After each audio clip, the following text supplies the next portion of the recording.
This is the most exciting part of our trip in Japan. Kita nyo naman, sumasagitsit sa mantika habang nilalagay ng pepper and salt. Eto na. Nakahanda na lahat ang sausawan. Japanese number one quality beef. Wagyu. Wagyu. $10. Pakinig nyo yun mga kamulaga. Ang sabi ni Chef, this is the most number one Japanese Wagyu beef in Japan. Kaya talagang i-enjoy yun namin ito. Ito nakita nyo yung mga sausawan, toyo, wasabi, at saka pritong bawang na malutong. Of course, ang walang kamatayang salad. Yan, pinapakita ko na naman sa inyo. Yan na, isinerve na. Oh my goodness, ang sarap nito. Tapos nagluluto na naman siya ng another na beef na ibang klase. Tawag yata dito, Kobe beef. Kaya ayan, no? Kita nyo naman. Ayan na, ang picture. Talaga namang maglalaway kayo dito. Ayan pa, ang sarap nito. Eto, isiniserve na ni Manong Chef. Talaga naman. Ayan pa, may wine pa kami. At nag-i-enjoy ng gusto ang family ko sa pagkain. Ay nako, makakain na rin nga. Eto pa, inihanda na ni Chef ang aming fried rice. Matutuwa ka dito sa pagluluto niya ng fried rice. Una, gumawa muna siya ng tutong. Very artistic. Tapos makikita niyo dito sa bandang huli nung nilagay na niya sa mga mangkok. At ito pa.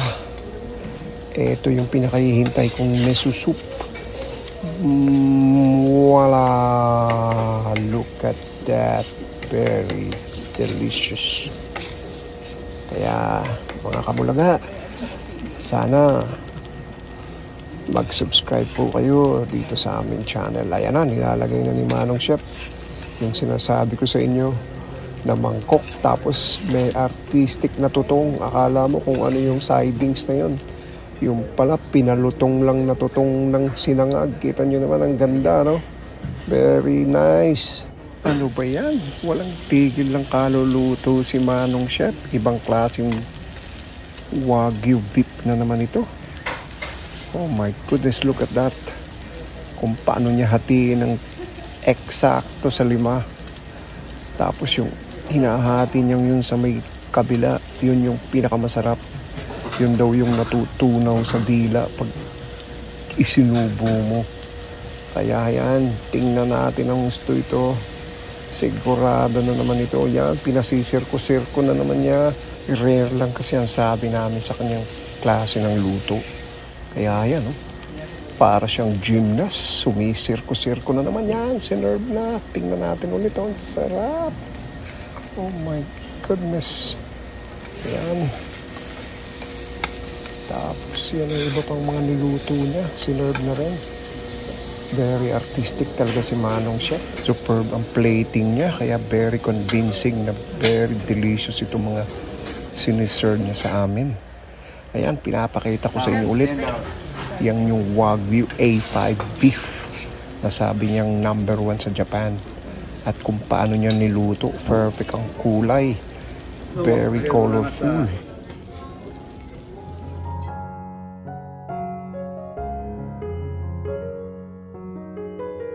Welcome po kayo dito sa aming teppanyaki dito sa Osaka, Japan. Napakasasarap ng pagkain po dito. I-serve po sa amin sa araw na ito ay 3 klase ng top 3 Wagyu brands. Yung pong Matsuzaka Ushi, yung Kobe beef at saka Omi beef. Ito niluluto niya muna yung sidings. Magaling ang aming chef ngayon. Ito pong una niyang niluluto ito yung tinatawag na Kobe beef. Yung pong nabanggit kong 3 yun ay lahat yun galing sa Kansai region ng Japan. At ang talagang original nun ay yung Japanese black cotton na nagagaling naman sa Hyogo Prefecture. Lahat ng klase ng beef na matitikman namin at mapapanood nyo sa araw na ito, yung 3 klase, ay talagang the best po ng Wagyu na talagang pinagmamalaki at masarap na masarap. Kaya manood lang po kayo habang niluluto ni Manong Chef ang aming unang Kobe beef. Talagang sarap po. Makikita niyo yung mantika at saka yung taba. Naglalaway na ako. Sigurado masarap ito. Kaya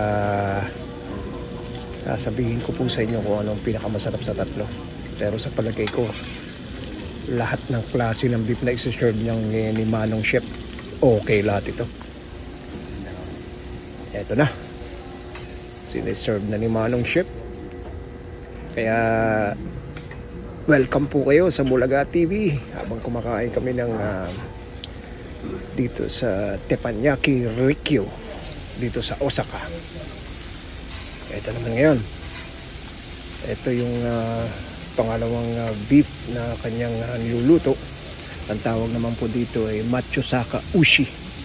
Galing din po ito sa Kansai region, sa prefecture ng Hyōgo sa Japan. Yan, siniserve na. Ako muna ang inuna ni Manong Chef. Yun, ngayon naman makikita nyo na naubos na namin yung una. Niluluto naman niya ngayon yung omi beef na tinatawag. Ang texture po nito medyo kakaiba. Maliit lang yung serving, pero pag natikman nyo to, sabi nila ito yung pinaka the best. Pero sa akin, sa palagay ko, lahat ng na-serve niya, magmula dun sa Matsuzaka beef at saka sa Kobe na Wagyu brand, the best lahat.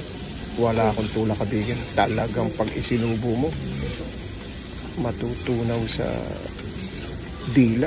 Hindi mo na kailangang nguyain. Hindi, nguya rin naman kayo. Pero yung mga nakakain na ng Wagyu beef, yan talagang the best ito. Ito na, pinagkayat na ni Manong Chef. Sinerve na naman. Oh my goodness. Walang tigil ang kakakain ng Wagyu sa araw na ito. Ito nga pala po ay courtesy po ng aming panganay na si Kuya Jeremiah. Siya po lahat na nagbahay nito at ang kanyang butihing may bahay na si Camus. Pag-serve po nila nito, bibigyan kayo ng mga sausawan. Katulad nito, may bawang, may wasabi, at may toyo. At bibigyan din kayo ng asin. Yan yung mga side dishes at saka yung gulay. Salad yan eh. Ang ginagawa ko dyan, sasawsaw ko muna sa asin. Tapos lalagyan ko sa ibabaw ng bawang at wasabi. Tapos ngayon magsasangag na si Manong. Yung pinagsaganggan niya, yun yung mantika na natira dun sa tatlong beef na kanyang ginawa.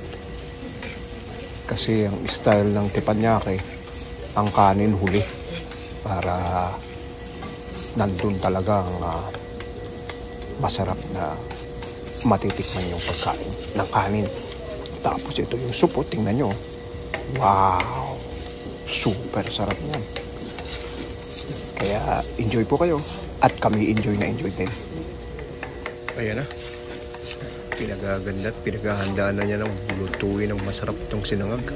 Itong makikita niyo mga tuyong nasa tabi na left side.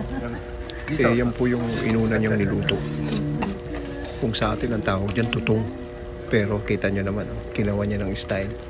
Kasi ilalagay niya sa ibabaw yan mamaya pagka-serve ng sinangag. Oo nga pala po, i-introduce ko sa inyo yung aming mabait na chef na si Yukimura. Pasensya na kayo, tawag ko sa kanya si Manong Chef. Siya po ay maraming award na natanggap. At talagang kilala po siya dito sa Kiryu. Ito nga pala po ay located sa Osaka. Nasa 19th floor po ito ng Hotel Grand Via dito sa Osaka. Kaya habang ang pamilya ko ay nag-i-enjoy ng mga side dishes, patuloy naman po siyang nagluluto ng sinangag na isi-serve niya sa amin. Kaya mukhang ang sarap nito talaga. Eto na. nagkukwentuhan ng pamilya ko. Talagang pinag-uusapan nila ng talagang napakasarap dito sa Kiryu Teppanyaki sa Osaka. Kaya enjoy na enjoy talaga kami. Pinaulit-ulit kong sinasabi, enjoy na enjoy talaga kami. Eto na, dumating na yung waitress. Mukhang tatanggalin na yung aming mga bib. Kasi ipiprepare na yung room para sa aming dessert. Kasi pagkatapos yung kumain dito sa Teppanyaki, bibigyan kayo ng another room for desserts. Kaya tara, let's go. Wow, another table.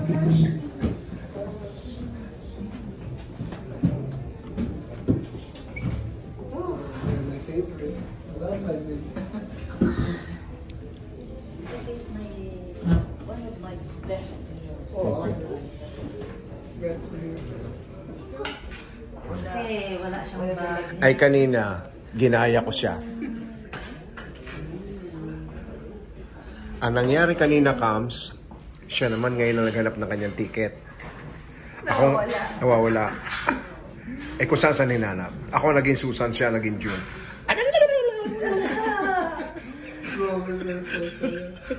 Ang tawa ko. Ano? Sabi ko. Galit kayo dati. Galit niya mag-bag. Ang dami niyang bag-bag na... Ang daming bit-bit, pero walang sariling personal bag. Yung wallet, hindi niya... Warabi Wachi. Oh, the matcha. Kinakomochi and azuki, so taste is sweet bean and green tea ice. Aha. So, lemon tea, lemon tart. Thank you. Mura. I know you love your dad's stuff. Your lemon tart. Dito ma-red bean din ako po. Dorayan. Lovely.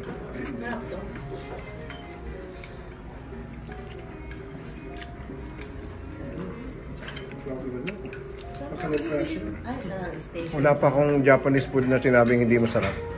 Tapos hindi siya matatamis. Napaka-subtle ang flavor masarap. Kumain kayo mag-Japan eh. Uy, matagal na namin gusto. Tapos inabot na ng pandemic. Yeah, it's like... May binili akong dessert kuya. Ay, sa kwan niya, sa station. May dalawang parang bilo-bilo. Sa atin, bilo-bilo. Puti eh. Bilo-bilo talaga. Dalawang bilo-bilo. Tapos may gelatin. May gelatin na matcha. Tapos may red bean. Ang sarap. Yung picture, pakita mo. Isa nyo na lang picture kasi. Ay, grabe. Ang sarap kuya. Sa cute. Ay, Pakita mo yung karton ng picture. Ay, iba pa yung Mga mochi, Iba oo. pa yung mochi.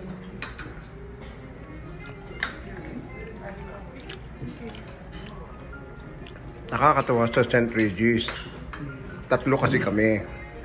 Ang ginawa na naman katulad doon sa Shangri-La, na binigyan siya ng parang kid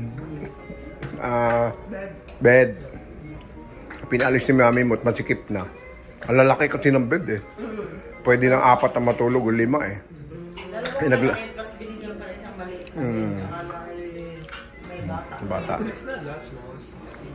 Pero malaki na. Mas maliit yung sa Shangri-La. Do you think it's bigger than me? I mean, it's smaller than me. I work just Oo. Oo, maliit. Hindi pwede sa'yo. Maiksi. Tangkad ka eh. Ito may cream. Sarap. Sugar. Thank you. I love green tea. Okay lang sa'yo. May masarap sa Kyoto, diba? Chujiri na matcha. Meron din Mas meron din ano yung Kami ni Jack. Isn't it what we bought? Also, Alin? Sorry kayo. Chujiri. it's like that. It's Sa ice cream. oh, Ang gusto ni Jack sa ice cream, yung vanilla and matcha, magkahalo. Ako gusto ko Matcha puro. lang. Kaya sabi ko ka Sarap, na sarap Indian. din ang- sarap din Matcha ang is such a intimidating flavor. Gusto ko. Matcha ice cream. Let me try myself. Oh yeah, Japanese. You gotta drink your coffee here too, Japan. They just roasted really well. It's not that good. That's what we realized. Coffee here is like dark and roasted, not sour. Ayan, natapos din. Inaabot na kami ng gabi. Kaya nag-taxi na lang kami pauwi. Papunta sa hotel namin. Pasensya na kayo. Ang hotel namin, Ritz-Carlton lang eh. Hindi. Nagyayabang pa eh. Hindi naman po. Talagang totoo po yun na Ritz-Carlton. Kaya maraming salamat po sa inyong panonood. At patuloy niyo pong tangkilikin ang aming channel, ang Mulaga TV.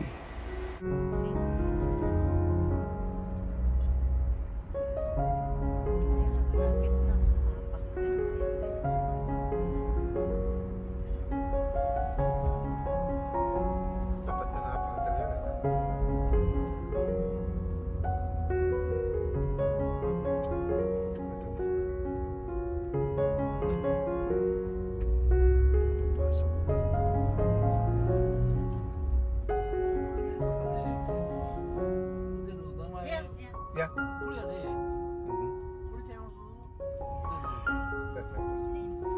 St. Regis.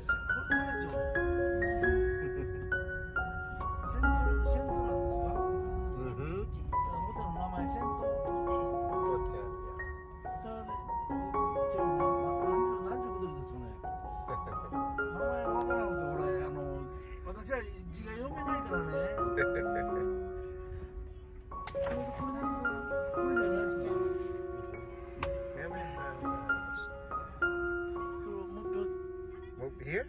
It's okay. How much? How much?